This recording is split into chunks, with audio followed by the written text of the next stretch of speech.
É uma alegria estar aqui hoje. Hoje para mim é um dia muito especial.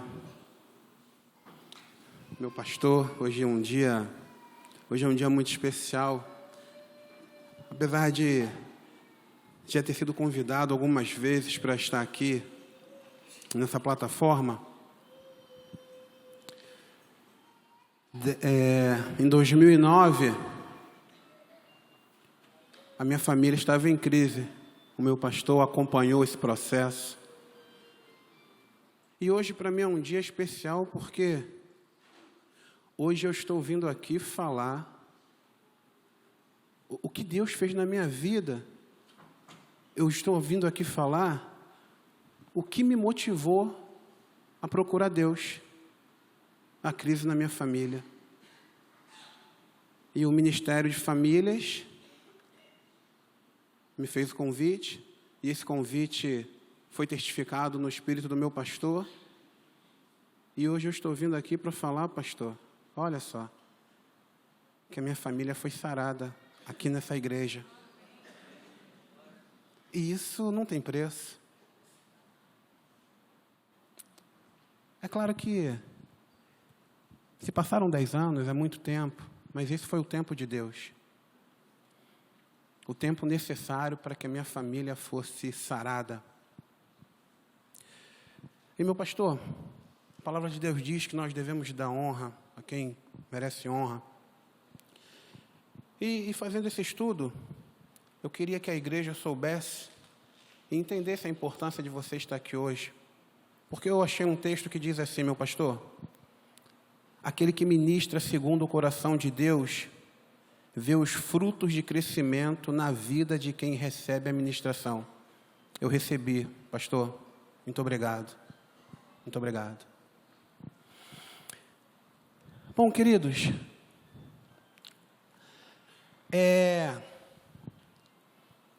se existe alguém aqui nesse recinto que é contra este casamento, que fale agora ou cale-se para sempre.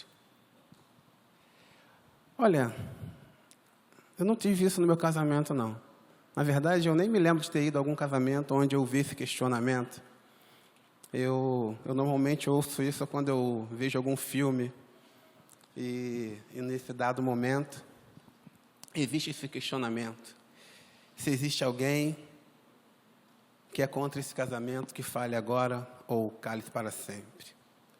No dia do meu casamento, dia 16 de setembro de 2006, no máximo que aconteceu foi que o pastor que celebrou meu casamento, por 3 ou 4 vezes, me chamou de Roberto. Pô, foi punk. Ele me chamou de Roberto 3 ou 4 vezes. Pô, né? Eu fiquei, caramba, quem é esse Roberto? Mas ele me chamou de Roberto. E os amigos que estavam comigo no dia seguinte, assim, depois que eu voltei para o trabalho, eu dava aula numa escola e eles botaram uma etiqueta lá em cima do meu diário de classe, Roberto. Foi o que aconteceu comigo. Mas é de se convir que, assim, a gente não quer ouvir esse tipo de questionamento num momento tão ímpar da nossa vida, que é o dia do nosso casamento. Mas, fazendo os meus estudos,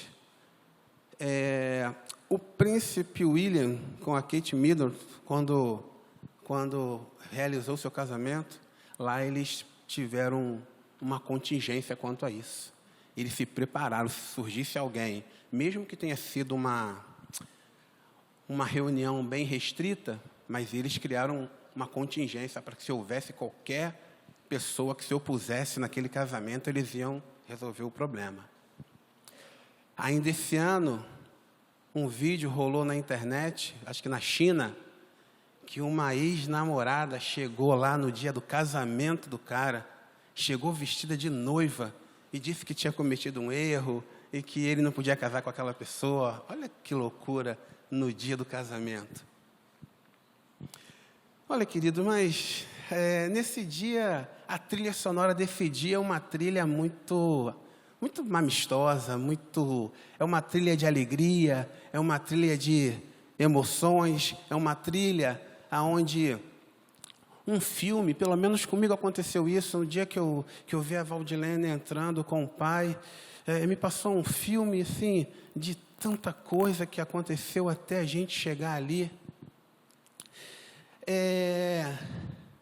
E apesar de, nesse lindo dia, fazer muito sentido a promessa de ser fiel, de amar, de respeitar, na alegria e na tristeza, na saúde e na doença, na riqueza e na pobreza, por todos os dias da minha vida.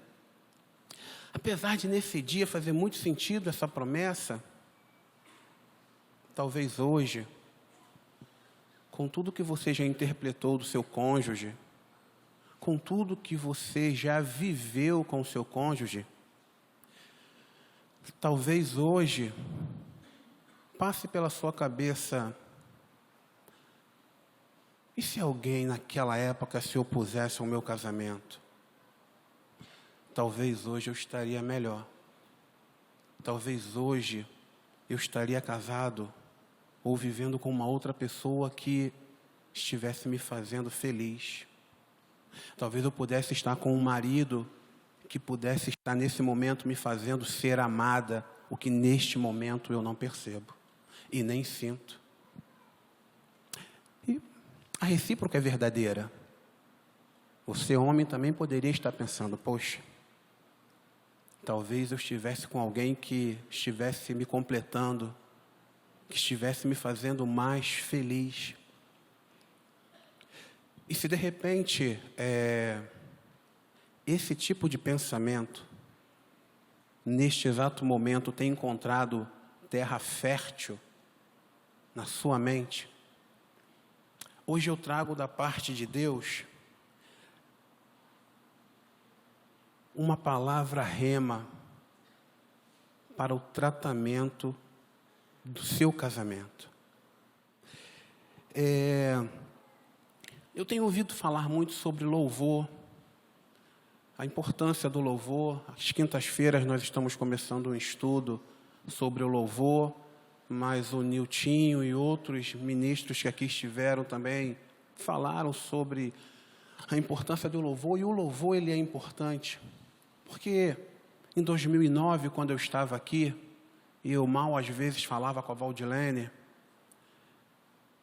eu ouvia os louvores, e na época para mim era só uma música bacana, mas eu ouvia os louvores e eu cantava. Os louvores me motivavam a cantar. E aí eu cantava músicas assim, cuja letra ela fala, e esse é o mais importante, o louvor ele me inspira a cantar, por mais que eu esteja irritado, mas o mais importante que fica desse louvor é o que você declara. Então existe um louvor que diz: não, este não pode ser seu fim, não é o que Deus sonhou para ti. Não podes aceitar. Ver a tua família se acabar, a tua esperança se apagar, a tua fé esmorecer. Sei que é difícil crer que sim, se tudo em volta diz que não, e a angústia te faz esquecer de tudo que Deus prometeu, que sobre a tua vida estão as mesmas bênçãos de Abraão. E o louvor ele continua: bendita será a sua casa, benditos serão teus filhos, e Deus engrandecerá teu nome. Um outro louvor que eu também cantava, eu chorava quando eu cantava esse louvor, e ele diz: quero consagrar meu lar a ti, o nosso futuro para te servir, com toda a minha força e entendimento, quero dedicar o meu lar a ti.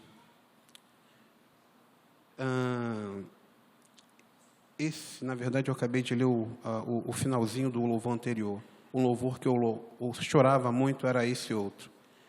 Eu e minha casa serviremos a Deus. Eu e minha casa serviremos a Deus. Eu e minha casa, que aí que se repete, serviremos com alegria, será abençoada a minha descendência, frutificará a tua presença, como um bom perfume, meus filhos irão perfumar todas as nações. Talvez hoje, assim como eu estava há 10 anos atrás, talvez esse seja só um louvor, talvez seja só uma música, talvez você não consiga, neste exato momento, com tudo que tem passado dentro da sua cabeça, talvez você não consiga achar que o fato de chegar aqui e louvar vá fazer alguma diferença.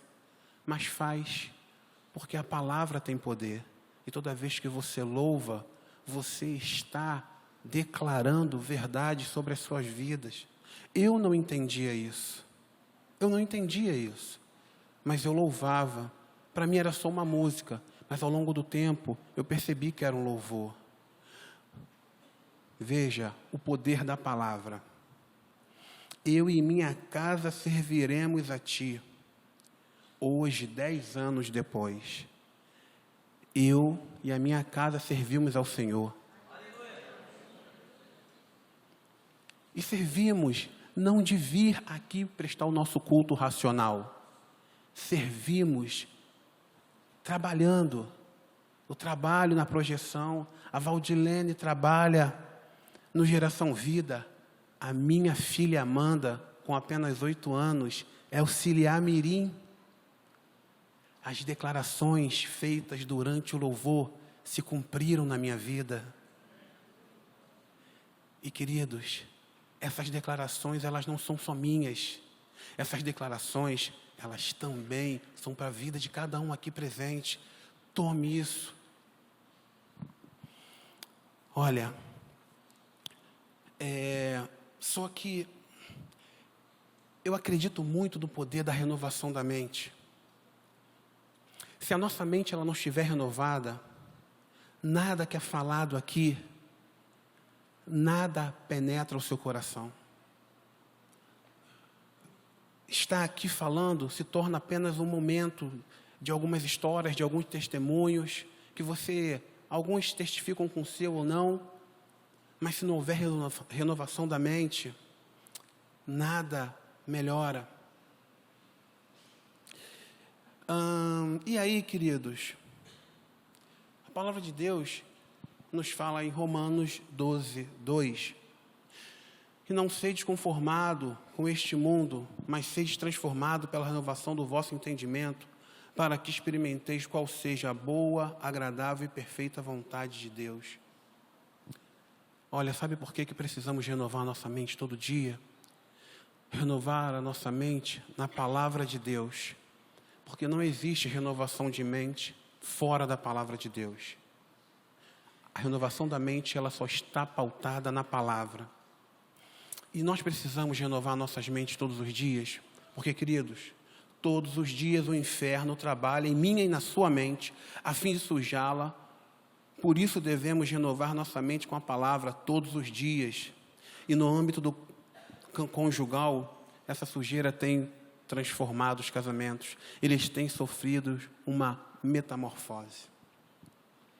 Eu estava conversando um dia desses com meu amigo Pete. Eu gosto muito de ler. Quando eu leio um livro, eu entendo que eu estou lendo uma série de pregações. Então, aquele livro ali tem uma série de pregações. E eu tive a oportunidade de ler um livro chamado Casamento Blindado. Eu gostei muito de ler esse livro. E ele fala o seguinte: é uma realidade triste, mas é uma realidade. Apesar desse livro ter sido publicado, pelo menos o que eu li, foi publicado em 2012. Ele fala assim: a mídia em geral, filme, novelas, internet, livros, etc., a cultura, a política, as leis, as celebridades, o ensino nas escolas e universidades, enfim, todos os maiores poderes de influência na sociedade estão se tornando ou já são predominantemente anti-casamento. E aí ele continua assim: o que isso significa? o número de casamentos diminuirá consideravelmente. Isso em 2012, mas eu trago uma outra informação. A união livre ou estável, marcada por um conceito de que o compromisso duradouro e absoluto não é possível, será mais e mais comum. Infidelidade e traições aumentarão, sim, ainda mais, e se tornarão mais perdoáveis. Encontros casuais com terceiros apenas para fim de sexo serão mais aceitos. Homens e mulheres se tornarão ainda mais predadores. O homem passará a ser disponível para mulheres que se verão mais independentes. Mulheres oscilarão entre a descrença total do amor e nos homens, a busca pela felicidade, à custa de sua própria desvalorização. Então, veja, isso foi falado em 2012, mas é um fato. Eu estive dando uma pesquisada no IBGE e, veja só, um censo em 2015, nós tivemos aí 1.137.348 casamentos em 2015. E tivemos aí 257.791 divórcios. Veja, a maior parte dos requerimentos, quando não havia acordo, foi feito pelas mulheres. As mulheres não estão suportando mais estar conosco. Bom, mas aí, isso foi em 2015. Em 2017, a gente é brasileiro, a gente não desiste. Então, em 2017, isso aí ia melhorar, mas não melhorou. Pelo contrário, piorou. Em 2017, os casamentos diminuíram. Foram 1.070.376. Agora, veja só o divórcio. Os divórcios, eles aumentaram. E olha só, continuam as mulheres requerendo esse divórcio, na sua maior parte. E aí, queridos, nós estamos em 2019, ainda não saiu o censo, mas imagine o que está por vir aí. Olha, essa é a diferença. Nós tivemos uma diminuição dos casamentos e um aumento nos divórcios. Para vocês terem uma ideia, essa diferença de casamento aí, eu estava dando uma olhada, aqui em Mangaratiba, bem perto, nós temos uma população de 36 mil e alguma coisa. Nós tivemos, em 2017, uma quantidade de divórcios que é superior à população de Mangaratiba. Pare e avalia. Tudo bem que nós estamos falando de âmbito de Brasil, mas imagina, o divórcio é uma facada na célula máter de uma sociedade. Porque arrebenta todo mundo, arrebenta o marido, arrebenta a mulher e, principalmente, arrebenta os filhos, que vão ser o futuro, que vão replicar essa história. Bom, olha, homens versus mulheres. Muitos homens vêm se sentindo deslocados, perdidos dentro do casamento. Com o avanço da mulher em quase todas as áreas da sociedade, ela se tornou sua concorrente, em vez de ter o tradicional papel da auxiliadora. O homem que era o exclusivo caçador, provedor e protetor da família, agora se vê em seu papel dividido e muitas das vezes suplantado pela mulher. Queridos, ela também se tornou caçadora. E o que acontece? Isso traz um significado para dentro do casamento. Olha o que eu vi. A maioria das mulheres em relacionamento atualmente trabalha e contribui no orçamento familiar. Em muitos casos, a mulher até ganha mais do que o marido. E esta tendência deve aumentar, considerando que muitas faculdades, a grande maioria é de mulheres. Olha, as mulheres têm se tornado mais independentes dos homens, menos tolerante às nossas peculiaridades. Tem tomado decisão sem participar. As mulheres têm batido de frente, literalmente. O homem, na tentativa de agradar a mulher, tem se tornado mais sensível, retraído na sua posição no casamento. A mulher tem se tornado mais como homem e o homem mais como a mulher. E quem fez aqui Casados para Sempre vai ver que está havendo realmente uma desordem nos papéis. Bom, mas aí você... André, então isso aí é a crise no casamento? É isso que está causando a crise no casamento? Essa troca de papel? Não. Não somente. É mais profundo. Bom, aqui fala justamente sobre o número de mulheres que estão estudando mais do que os homens, né? A teoria do iceberg. Essa teoria do iceberg, ela é muito falada no âmbito da psicologia, da psicanálise. Mas eu não venho aqui para tratar desta área necessariamente. Mas, queridos, olha, no dia do seu casamento, no dia do meu casamento, o que nos motivou a casar, aqui nós temos um iceberg, e no iceberg a maior parte dessa massa de gelo fica embaixo. Mas o que nos levou a casar, e pensando nessa teoria do iceberg, que diz que o nosso consciente está aqui, e o nosso inconsciente está aqui embaixo, bem escondido, o que nos levou a casar com os nossos cônjuges, estava aqui em cima. Era um dia ensolarado, é o que a gente apresenta. E jovens, olha, até o dia do casamento, ao contrário do que se possa parecer, conhecemos muito pouco do nosso cônjuge, ao contrário do que possa parecer. Nós conhecemos muito pouco. E aí, o que acontece? No namoro, ele não gera calor suficiente para nos mostrar, para fazer com que possamos conhecer a outra metade.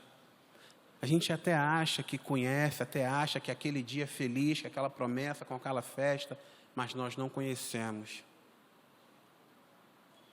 No dia do casamento, até aquele dia, a gente não conhece.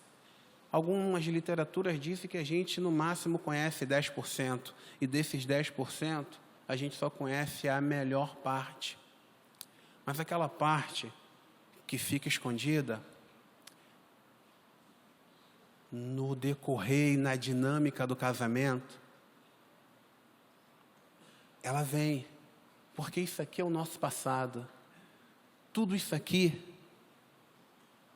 é o que nós vivemos lá atrás. Os problemas conjugais que temos hoje, por mais que pareça que o problema é atual, é pouco provável, porque esse problema está lá atrás. Coisas que você viveu e que já nem lembra mais. Mas talvez uma rejeição, talvez um abandono, talvez o fato de não poder confiar nos seus pais, talvez o fato de você ter crescido se sentindo um peso para aquela família que te acolheu. Tudo isso é a raiz que faz com que você hoje tenha as ações e principalmente as reações que vêm afundando muitos casamentos. E olha, eu não estou falando isso porque eu acho que é assim. Eu estou falando isso porque a própria palavra de Deus fala sobre isso. Fala sobre aquilo que está lá na minha mente e que eu não lembro, mas fomenta as minhas reações dentro de casa. Olha o que o salmista, ele fala com Deus. Lá em Salmo 139. Ele fala assim: sonda-me, ó Deus, e conhece o meu coração. Prova-me e conhece os meus pensamentos, e vê se há em mim algum caminho mau, e guia-me pelo caminho eterno.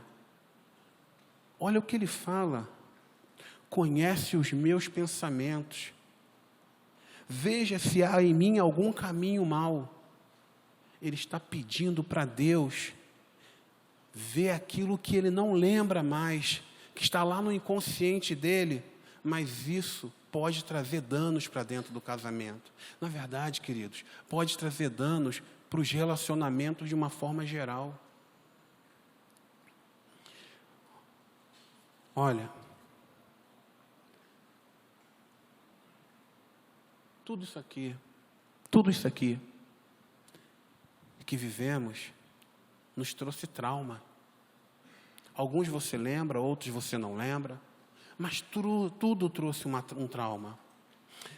Queridos, pancadas concentradas em um mesmo ponto causam traumas.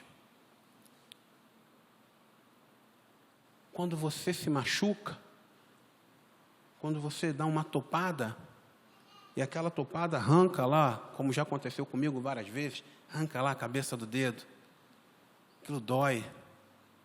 Aí começa a sarar, você vai lá, dá outra pancada em cima daquilo. Aí machuca de novo. Se alguém só ameaçar encostar no seu dedo, você tira o pé. Só em pensar, você já sente a dor. Esse é o trauma. Tudo que nós vivemos na nossa infância e que de alguma forma foi traumatizante na nossa mente, todas as vezes que o seu cônjuge, em falas ou em pensamentos, toca naquele ponto, só em pensar naquilo você já retrai. E aí você não entende muitas das vezes o porquê das suas reações dentro do casamento. O porquê que às vezes a esposa, ela é tão mandona dentro de casa, com o filho, com o marido. O porquê que o marido é tão passivo.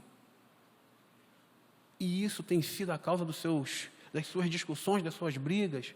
Ou, ao contrário, a mulher é passiva demais e o homem é agressivo demais. E você acha que isso acontece porque o seu casamento, realmente, o problema é o casamento, e o problema não é o casamento. O problema está lá naquela raiz. Só que você não enxerga isso. E queridos,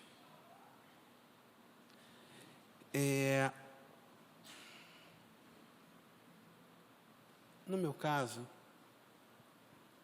com a Valdilene, nós crescemos em famílias completamente diferentes. Completamente diferentes. Os meus pais se separaram, eu ainda tinha 4 anos. O meu pai, ele não apostava em mim. O meu pai, na verdade, no dia em que os meus pais se separaram, eu tinha um tio alcoólatra e eu tinha um tio que era bandido. E o meu pai, ele falou para minha mãe, cuidado para que eu, André, não se torne nenhum e nem outro, porque a minha mãe estava voltando para casa.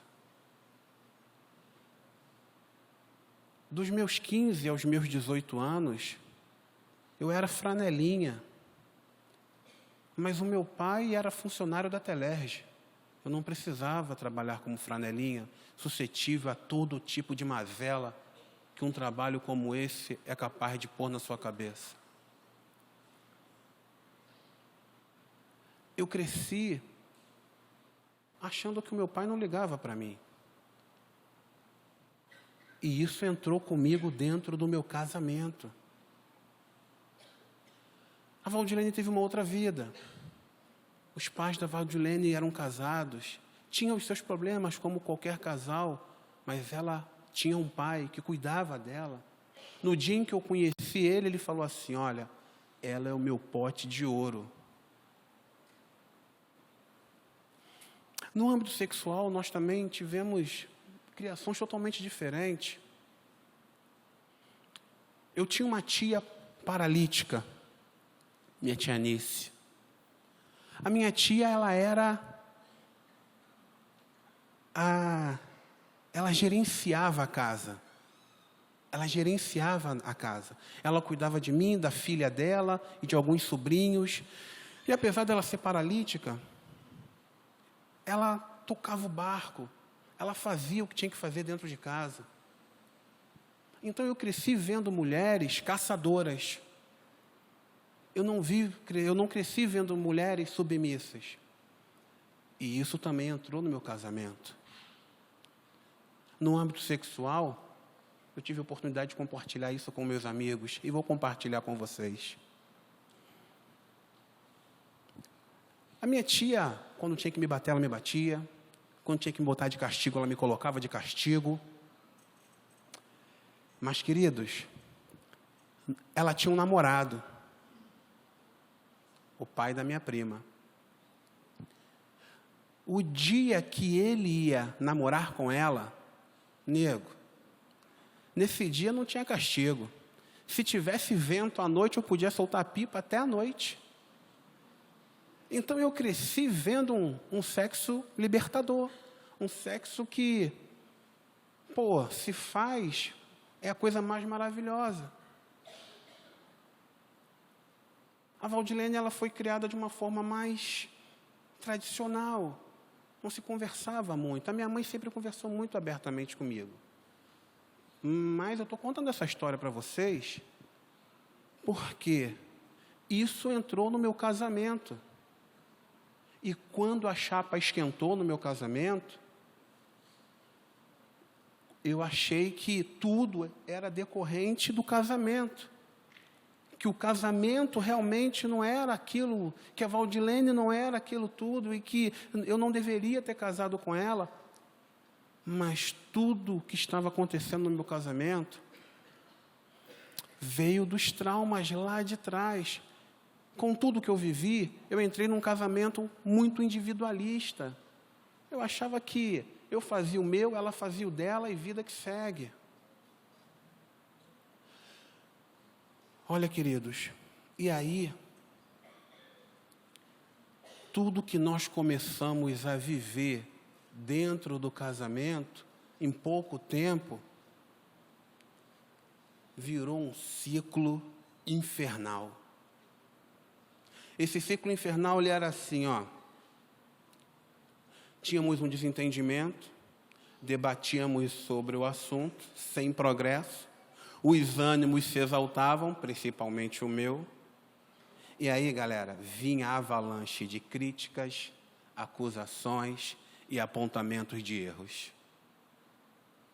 Mas eu não conseguia enxergar que o problema estava lá atrás. Para mim, era tudo ali por causa do casamento. E eu era muito bom em fazer críticas, em apontar erros. Mas isso não é o principal, porque esse ciclo, ele é viciante. Esse ciclo, ele é viciante. O problema é que esse ciclo viciante nos fazia voltar ao mesmo ponto. E esse desgaste na dinâmica de passar pela rotina, pela mesma rotina e pelas mesmas situações, subjugava o nosso casamento, construindo assim um quadro de derrota. Isso era o André em 2009, quando eu entrei aqui. Esse ciclo infernal e que não parava. A gente estava sempre discutindo pelas mesmas coisas e não saía do lugar, queridos, não saía do lugar. E aí,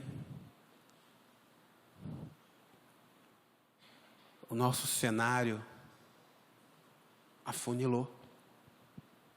Se no dia do casamento nós tínhamos um mundo para deslumbrar, uma vida inteira para ser feliz, em 3 anos, os nossos traumas, que estavam juntinhos agora, porque após o casamento nos tornamos uma só carne. Imagina agora, 2 icebergs fundidos, e lá dentro do casamento, tudo aquilo escondido começa a pipocar. 3 anos depois, nego, não tem jeito. O cenário era de afunilamento. E esse afunilamento apontava para um lugar, o divórcio. Eu não a faço mais feliz. Ela também não me faz mais feliz. Esse ciclo infernal bateu, até ferrar com o nosso casamento. E aí, galera, ninguém conserta isso. Ninguém conserta. Não existe amigo que fale com você algo que vai te trazer um retorno. E aí, nesse cenário de afunilamento, vem o pior. O meu raciocínio e as minhas conclusões convincentes, que faz sentido, apoiada por justificativas meramente humanas, me fez chegar a um pensamento errado. Querido, todas as minhas ações iniciavam em meus pensamentos, justificado pelos meus vários argumentos. Claro que todos os meus pensamentos, todas as conclusões que eu tirava a partir desse momento, eram contrárias à vontade de Deus. Eu não tenho dúvidas disso. Eu pensava em divórcio. Se eu penso em divórcio, já começa por aí. Mas não era só isso. Tudo aquilo que vinha antes eram pensamentos errados. Queridos, e aí o que ocorre? Lá em Gênesis 3, de 1 a 6. Ora, a serpente era mais astuta que todas as alimarias do campo que o Senhor Deus tinha feito. E esta disse à mulher: é assim que Deus disse: não comereis de toda a árvore do jardim? E disse a mulher à serpente: do fruto das árvores do jardim comeremos, mas do fruto da árvore que está no meio do jardim, disse Deus: não comereis dele, nem nele tocareis, para que não morrais. Então a serpente disse à mulher: certamente não morrereis, porque Deus sabe que no dia em que dele comeres, se abrirão vossos olhos, e sereis como Deus, sabendo do bem e do mal. E viu a mulher que aquela árvore era boa para se comer e agradável aos olhos, e a árvore desejável para dar entendimento, tomou do seu fruto, e comeu, e deu também ao marido, e ele comeu com ela. Olha, queridos, nesse cenário de pensamentos equivocados e errados, lendo muitas das coisas que eu pude absorver da Atos, se fala algo lá sobre o engano que eu achei fantástico. Ele diz assim: atrás de um pensamento errado tem a voz do engano. A força da argumentação falsa é convincente porque ela exerce uma atração. E esse último, cuidado com conclusões que fazem sentido, que são facilmente justificáveis e que são convincentes. Queridos, nesse momento, aonde está tudo ruim, a voz do engano, ela chega facilmente de forma sedutora. E eu não estou falando só de traição, não. Eu estou falando de todos os âmbitos da vida. No momento em que você começa a ter pensamentos equivocados, porque você acha que tem motivos para isso, a voz do engano diz que você pode fazer coisas que você jamais deveria ter feito. A voz do engano diz que você é o que você verdadeiramente não é. Ela coloca você num patamar que é mentiroso. Ela te coloca num patamar financeiro que diz que você pode tudo porque você tem dinheiro, coloca uma arma na cintura e diz que você pode porque você está armado. A voz do engano, ela vai colocar você em um lugar que não é, certamente, o lugar que Deus preparou para você. E isso precisa ficar muito claro na sua mente. Bom, então de repente você conclui, porque eu cheguei a essa conclusão. Caramba, veja só. Deus não quer que eu me separe. Eu não tenho que ouvir a voz do engano, porque eu vou para um lugar que não é o lugar que Deus preparou para mim. Então, como eu vivo nesse casamento? O meu cônjuge nunca vai mudar? A minha mulher nunca vai mudar? Esse era o meu pensamento. Eu vou ter que viver uma vida de casamento só porque Deus quer que eu viva, mas vou ter que viver essa infelicidade? Olha, queridos, ninguém muda ninguém. Ninguém muda ninguém. Eu demorei a chegar a essa conclusão. Jovens, ninguém muda ninguém. Você não vai mudar o seu namorado se ele maltrata os pais dele. Ele vai te maltratar. Jovens, você não vai mudar a sua namorada se ela não respeita as ordens da sua mãe e do seu pai. Ninguém muda ninguém. Mas eu achei que eu poderia mudar a Valdilene. Eu achei que se eu mudasse a Valdilene, a minha vida seria um mar de rosas. Mas eu estava equivocado.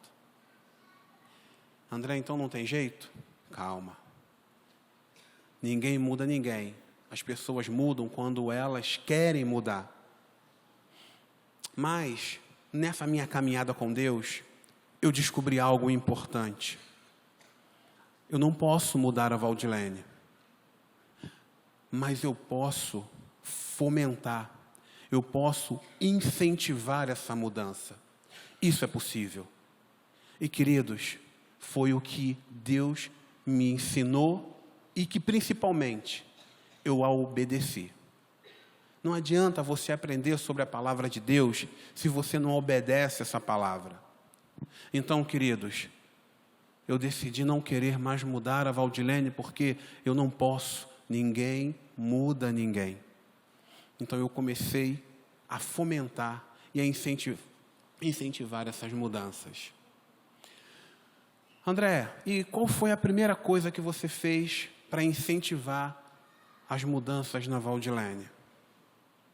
A primeira coisa que eu fiz foi mudar a minha mente, foi mudar a mim. A primeira coisa que eu fiz foi pedir a Deus que mostrasse os meus erros.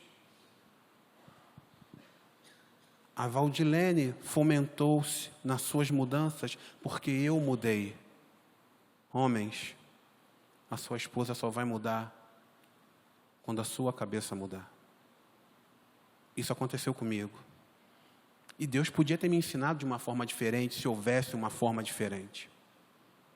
Mas ao longo desses 10 anos, a minha cabeça precisou mudar para que a cabeça da Valdilene começasse também a mudar. E quando a minha cabeça começou a mudar, e como eu comecei através de uma introspecção, e Deus mostrar os meus erros, a minha oração mudou. Eu pedi a Deus para que Ele tirasse a venda dos meus olhos, para que eu pudesse ver a Valdilene que Ele me deu e parasse de ver a Valdilene do meu imaginário. A Valdilene do meu imaginário estava fazendo eu perder o presente que Deus havia me dado. E isso é muito grave. Bom, queridos, essa foi a primeira etapa.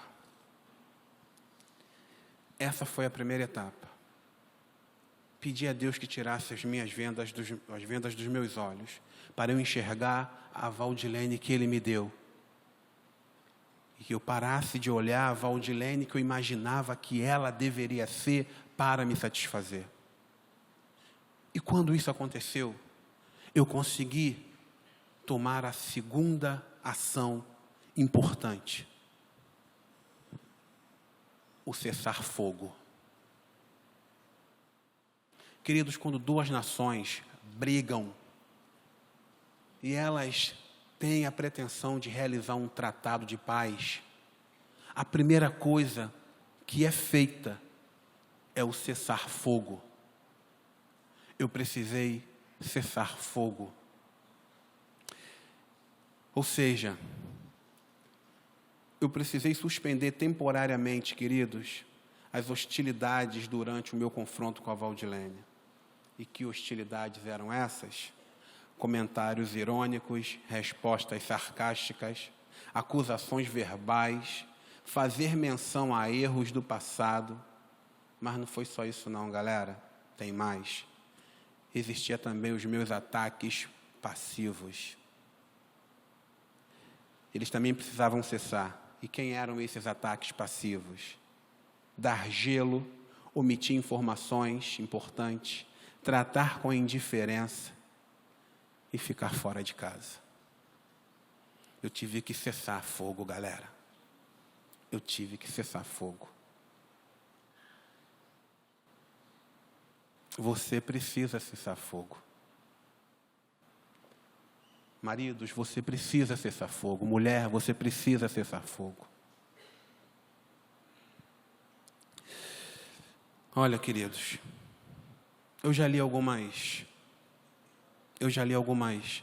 ouvi algumas pregações falando sobre a caixa do nada. Nós, homens, temos a caixa do nada. Eu acho interessante, eu achei bacana ouvir essa pregação sobre a caixa do nada. Mas, homens, não existe nenhum ensinamento na palavra de Deus que nos oriente a esvaziar a nossa mente. Pelo contrário. Olha o que Deus nos fala em Filipenses 4:8. Filipenses 4:8, ele diz assim: quanto ao mais, irmãos, tudo que é verdadeiro, tudo que é honesto, tudo que é justo, tudo que é puro, tudo que é amável, tudo que é de boa fama, se há alguma virtude e se há algum louvor, nisso pensais. Olha, homens, em Colossenses 3, de 1 a 2, fala assim: portanto, se já ressusciteis com Cristo, buscais as coisas que são de cima, onde Cristo está assentado à destra de Deus. Pensai nas coisas que são de cima e não nas que são da terra. André, para que você está lendo isso? No momento em que você cessar fogo, não pense na caixa do nada. Não pense em nada. Comece, a partir de então, homens, a encher a sua mente com as verdades de Deus. E por último, em Provérbios 3:5, ele diz assim: confia no Senhor de todo o teu coração e não te estribeis no teu próprio entendimento. Homens, nesse período de cessar fogo, encha a sua mente com a palavra de Deus. Mas, mulheres, Deus também fala com vocês. Deus diz o seguinte: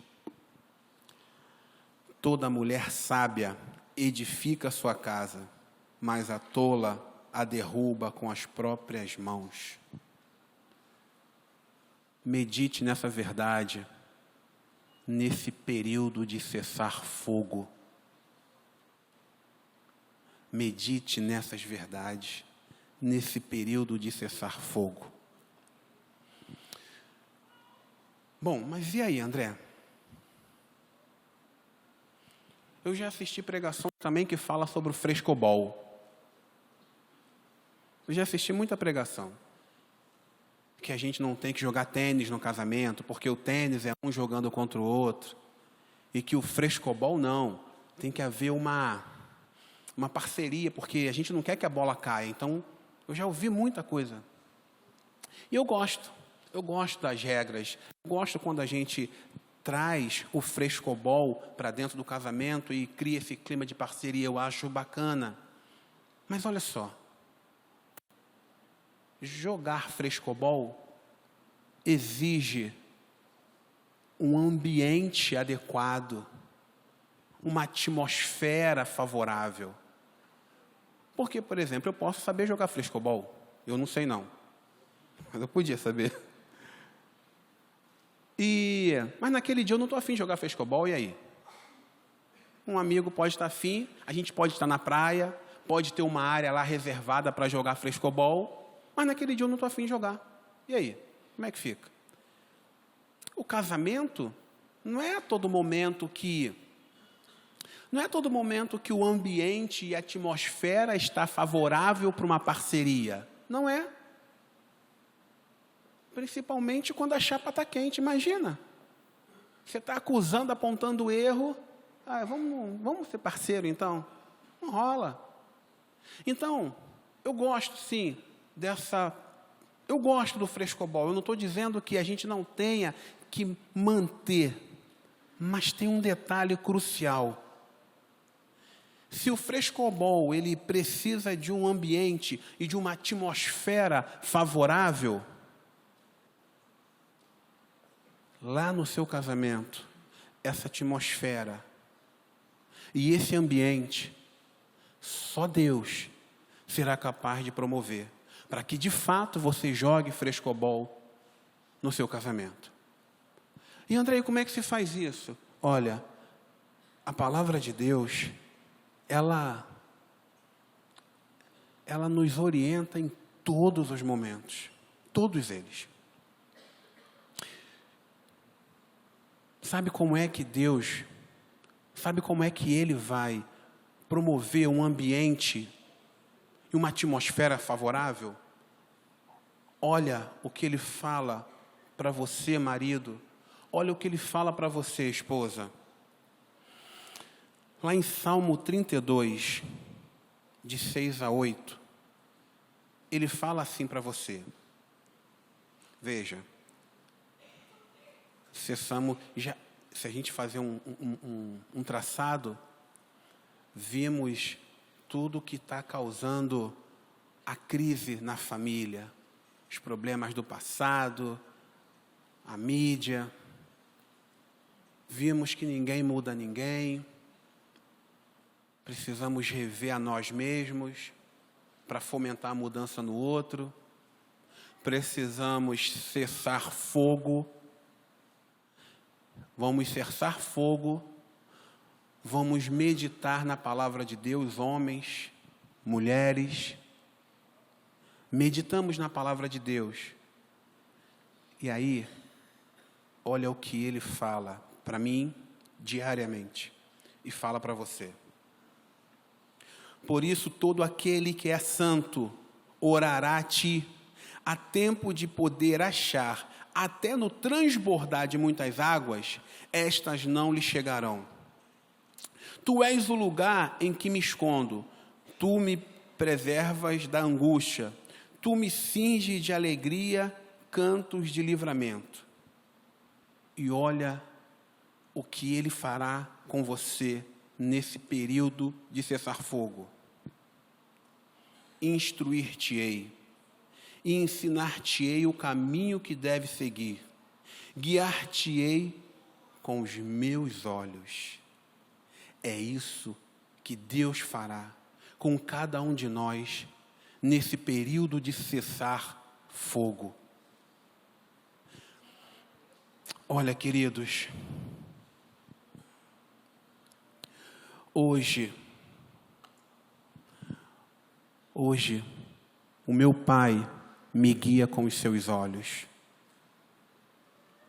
Sabe o que Ele tem feito comigo? Ele tem me permitido voltar ao início de tudo, de quando eu era feliz. Não, eu não vou cantar essa música aqui não, mas me veio ela à mente. Mas sabe o que o meu Pai faz hoje comigo? Ele me permite voltar ao início. No dia em que eu subi ao altar feliz, Ele me faz voltar nesse início diariamente. Sabe para quê? Para calibrar as minhas ações e principalmente as minhas reações. Ele me faz voltar lá no dia 16 de setembro de 2006, para calibrar a partir de então as minhas ações e reações com as promessas que um dia eu fiz a você, Valdilene. Eu, André, prometo ser fiel, amar e te respeitar, na alegria e na tristeza, na saúde e na doença, na riqueza e na pobreza, por todos os dias da minha vida.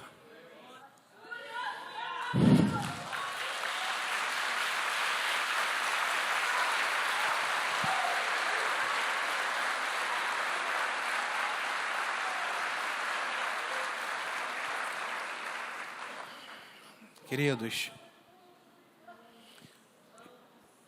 esse é o meu novo ciclo. O ciclo infernal ficou para trás. O ciclo viciante ficou para trás. Esse meu novo ciclo, ele não traumatiza mais. Pelo contrário. Esse novo ciclo, ele cria uma camada protetora no meu casamento. Assim como o título do livro que eu li, ele blinda o meu casamento. Queridos,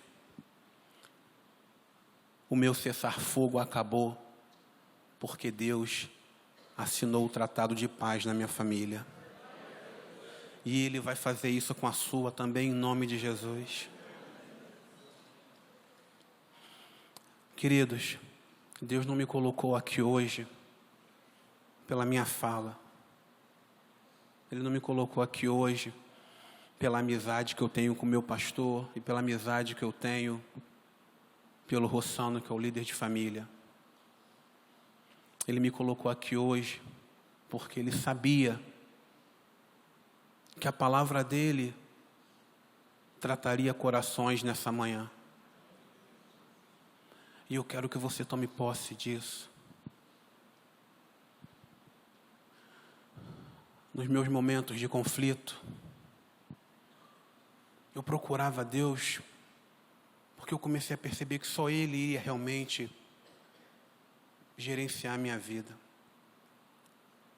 E nessa manhã, queridos, eu convido você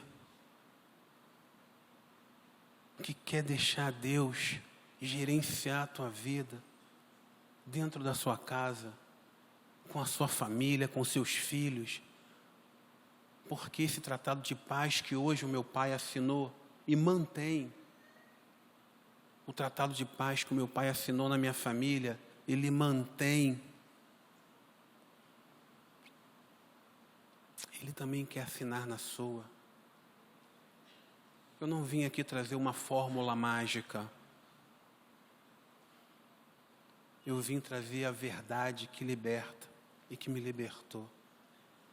E eu convido a você, eu convido os pastores, eu convido os ministros, eles para estar orando pelas famílias que aqui estão. E que vocês possam ser libertos. E que em nome de Jesus, Ele sare e trate a sua família como fez com a minha, queridos. Então vem aqui para frente você, meu pastor, pastor Mário, pastor Luiz. Vamos orar por essas famílias. Queridos, Deus já tratou a sua família, mas você precisa receber isso. Receba as verdades de Deus. Vem aqui na frente.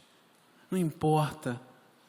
Olha, você sabe onde o seu calo aperta. Quando eu era convidado, eu ia lá na frente. Sabe por que eu ia? Porque eu queria tratar a minha casa. Eu não queria saber do que as pessoas iriam pensar. Eu queria tratar a minha casa.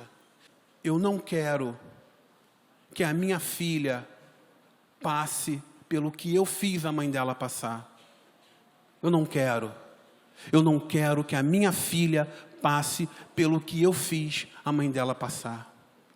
Eu quero que a minha filha aproveite hoje e daqui para frente ela seja feliz como a mãe dela hoje está sendo. Santo Pai, em nome do Teu Filho Jesus Cristo, Pai. Pai, a minha boca é apenas um instrumento. Quem vai tratar de cada família aqui são as Tuas verdades. Santo Pai, que cada um aqui presente possa Te conhecer da melhor forma que um homem e uma mulher possa Te conhecer. Santo Deus, que a vida de cada homem, de cada mulher aqui possa Te agradar da melhor forma que um homem e uma mulher possa Te agradar. Santo Deus, as Tuas verdades são libertadoras, porque ela me libertou. Santo Deus, que as Tuas verdades façam o que tiver que ser feito para o tratamento das famílias que estão aqui presentes. E que, Pai, dentro do Teu tempo, essas famílias também possam testemunhar as Tuas verdades, testemunhar os Teus milagres, testemunhar, Santo Deus, em nome do Teu Filho Santo Jesus Cristo, tudo que o Senhor vai produzir a partir de hoje. Essa semana, esse mês de maio, Pai, é um mês específico da família. E, Pai, nós não vamos ser mais um número no IBGE. Não esse número que vem matando a família. Nós seremos, Pai, o número de muitos casamentos. O número de findar a união estável. E que possamos prometer fidelidade aos nossos cônjuges, Pai. E que o Senhor esteja como base de cada família aqui presente. Em nome de Jesus, Pai. Amém e amém, Santo Deus. Amém, Pai.